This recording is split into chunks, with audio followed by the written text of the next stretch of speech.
She signed a $29 billion deal without ever seeing the fine print. When the mortgage statement arrived, the numbers had jumped, and the homeowner stared at the ceiling, wondering, could a scheme meant to help become a cage? In a modest terraced house on a quiet street, a first-time buyer, let's call them the homeowner, stood frozen as the kettle whistled. The mail slot clanged open, spilling a glossy brochure titled Help to Buy onto the kitchen table. A solicitor's pen rested beside it, ink still wet from the contract that had just been signed. On the back of the brochure, the promise was simple: a 20% equity loan, a lower deposit, a foot on the property ladder. But the next morning, the homeowner's phone buzzed with an alert. The mortgage balance had risen unexpectedly, the monthly payment now edged higher than the budget allowed. A cold draft slipped through the cracked window, and the homeowner felt the weight of every pound owed settle like a stone in the chest. What would happen when the very lifeline turned into a trap?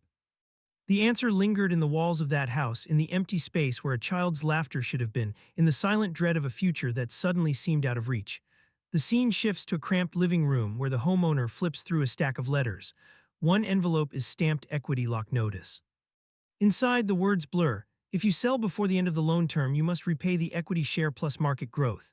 The homeowner's eyes dart across the page, the realization dawning that the equity loan isn't just a discount, it's a share of any future appreciation, a claim that could swallow the entire profit from the house.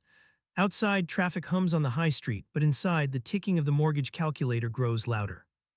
The homeowner taps a number into a spreadsheet, the total rising with each passing month, the projected repayment ballooning as property values climb. The promise of a modest start now threatens to become a financial avalanche. A neighbor leans over the fence, offering a sympathetic smile. I heard the same thing, they whisper. After 5 years, the equity share left us with barely enough cash to move.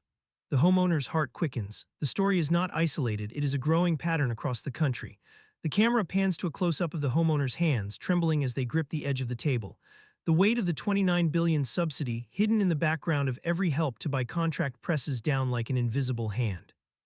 Beyond the kitchen, the city skyline glints with new builds, each one a reminder that the housing market is still a battlefield of supply and demand. Yet the homeowner is caught in a different fight, one against a system that adds roughly $29 billion to public debt while offering little evidence of increased homeownership among first-time buyers. Source: National Audit Office, Help to Buy an update on the scheme's performance. The homeowner's story is a microcosm of a national dilemma. The Office for Budget Responsibility projects that $29 billion will be spent over the next decade, largely through interest subsidies and equity caps. Source: OBR analysis, Help to Buy cost. A flash of a parliamentary committee hearing appears on screen. Committee members point to the equity lock provisions that prevent many borrowers from selling or remortgaging without incurring large penalties. Source: House of Commons Treasury Committee evidence session. Back in the kitchen, the homeowner pulls out a family photo, the faces blurred by the dim light. The future that once seemed bright now looks like a maze of locked doors. The question remains, how many more households will find themselves stuck, their equity frozen, their dreams deferred? The narrative pulls back to reveal a map of the United Kingdom dotted with red pins marking every Help to Buy claim. The sheer scale of the subsidy is staggering, a silent tide that has already risen to $29 billion in public accounts. Source: National Audit Office. The homeowner's voice, low and strained, asks the same question that echoes across the country: when does a lifeline become a shackles? As the camera lingers on the empty kitchen, a faint ticking sound grows louder, a reminder that time, like interest, is inexorable. Credibility note: the figures and analysis presented here draw from the National Audit Office, the Office for Budget Responsibility, the House of Commons Treasury Committee, BBC Panorama, and the Financial Times. Source: Financial Times, Help to Buy subsidy, a hidden tax on future generations. I'm not a financial advisor, this is not advice. The Help to Buy scheme, launched in 2013, was sold as a shortcut to homeownership for millions of first-time buyers. Yet the Office for Budget Responsibility's latest cost projection shows the program adds roughly $29 billion to public debt over the next 10 years, a figure derived from interest subsidies and the equity share mechanism that caps the government's exposure. Source: to understand how that sum is calculated, we must peel back the two main components. First, the government guarantees a low-interest mortgage on the portion of the purchase price it lends, currently up to 20% for new builds and 40% for existing homes. The OBR assumes an average subsidy of 1.5 percentage points per year, multiplied by the projected number of active loans and their average balances.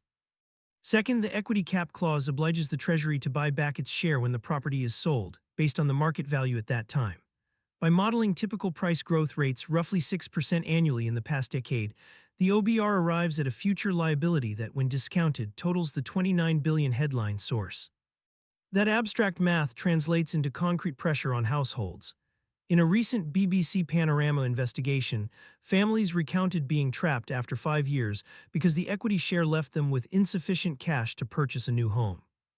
"We thought we'd be moving on, but the scheme took half of our gain," one mother explained, her voice trembling as she described the moment she realized the mortgage balance alone exceeded the equity she could release. Source. The Treasury Committee hearing echoed those stories.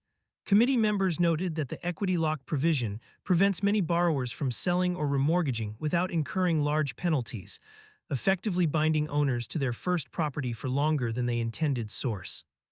Data visualization of house price inflation tells a similar tale.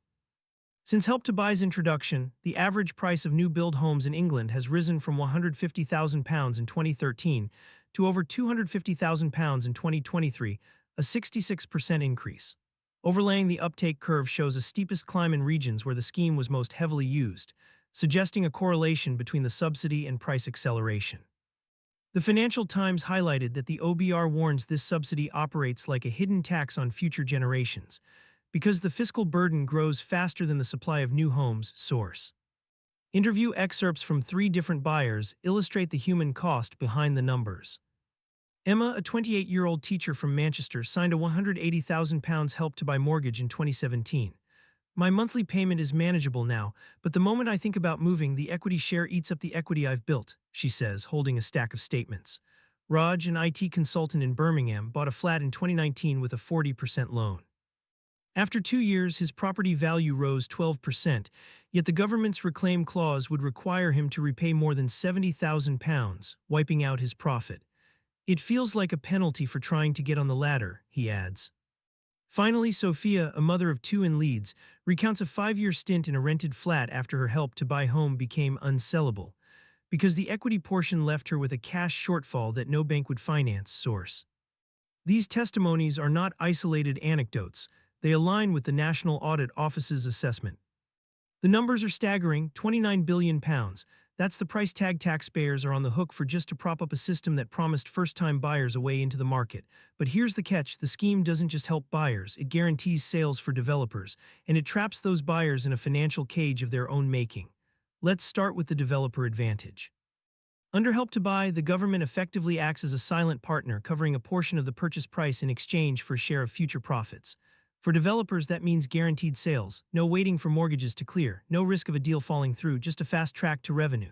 And because the government is footing part of the bill, developers can charge premium prices without the usual market pressure to lower costs. Source: Office for Budget Responsibility. The OBR projects this subsidy will cost the Treasury another £9 billion over the next decade, not because it's expanding homeownership, but because it's subsidizing developer margins. Source: House of Commons Treasury Committee. MPs on the committee called it out. The scheme prioritizes developer certainty over buyer flexibility. And when developers have certainty, they don't need to compete on price. They don't need to build more affordable units. They just build what sells, often at inflated rates, while the taxpayer covers the risk. But the real trick isn't just in the upfront sale, it's in what happens next. 5 years, that's how long most Help to Buy buyers are locked into their purchase. Why? Because of the equity lock mechanism. The government owns a percentage of your home's value, typically 20%, and here's the catch: if you want to move, you have to buy them out at the current market rate. Which means if prices have risen, you're paying more to exit than you did to enter. Source: BBC Panorama. Families who spoke to Panorama described being trapped. One couple, after 5 years, found themselves with just £3,000 in equity, enough to cover the deposit on a new home, but not the full purchase price. The equity lock had gobbled up their gains before they could even consider moving. Source: House of Commons Treasury Committee. The committee heard from borrowers who couldn't remortgage, couldn't sell, couldn't upgrade, all because the government's share had ballooned beyond their reach. One witness told MPs, "We're not homeowners, we're hostages." That's not a typo, hostages. And here's where the government's role gets truly contradictory. On one hand, ministers trumpet Help to Buy as a triumph of homeownership. On the other, they've known for years that it does almost nothing to increase supply. Source: National Audit Office. The NAO found limited evidence that the scheme boosted first-time buyer numbers. What it did do was inflate prices by injecting billions into demand without matching supply. Source: Financial Times. The FT put it bluntly, the subsidy is a hidden tax on future generations. Costs rise faster than homes get built, and the people who suffer aren't the developers who walk away with guaranteed profits, but the buyers who are locked into a system that enriches one side while immiserating the other. So when the government says help to buy is about helping people own a home, ask this: who really benefits? The buyer or the developer? And who pays the bill? Not today's politicians, not tomorrow's developers. It's the next generation of taxpayers locked into a cycle of debt they never chose. The $29 billion price tag that now sits on the public balance sheet isn't just a ledger entry, it reshapes the landscape for every future homebuyer. The Help to Buy scheme has pumped debt into the system while delivering only modest gains in first-time ownership. Source: NAO report. That debt translates into higher borrowing costs for the next generation, because the Treasury must service interest subsidies and equity caps for years to come. Source: OBR analysis. As a result, the market faces a twofold pressure. Limited supply meets inflated demand, and the equity lock rules trap owners in properties they can't easily sell or remortgage. Source: Commons Treasury Committee. For prospective buyers, the ripple effect is clear. Higher public debt can nudge interest rates upward, squeezing affordability just as prices climb. Families already caught in the scheme report being unable to move after 5 years because the equity share left them cash poor. Source: BBC Panorama. This sticky equity not only stalls individual mobility but also dampens the turnover that fuels a healthy housing market. The OBR warns that the subsidy operates like a hidden tax on future generations, eroding the fiscal space needed for new construction. Source: Financial Times. If the market is to regain balance, we need policy that removes these barriers. Contact your MP today. A quick email or a brief call can add your voice to the chorus demanding reform of the equity lock provisions and a transparent exit strategy for the scheme. Share your story in the comments. Personal accounts give lawmakers the human context that statistics alone can't provide. We'll be watching the Parliament's next session closely, tracking any legislative amendments, and following the upcoming investigations into the scheme's long-term costs. Subscribe and hit the notification bell so you don't miss our updates on the reforms that could finally free the housing market from this $29 billion burden. Together, we can turn data into action and ensure a fairer path to homeownership for the next generation.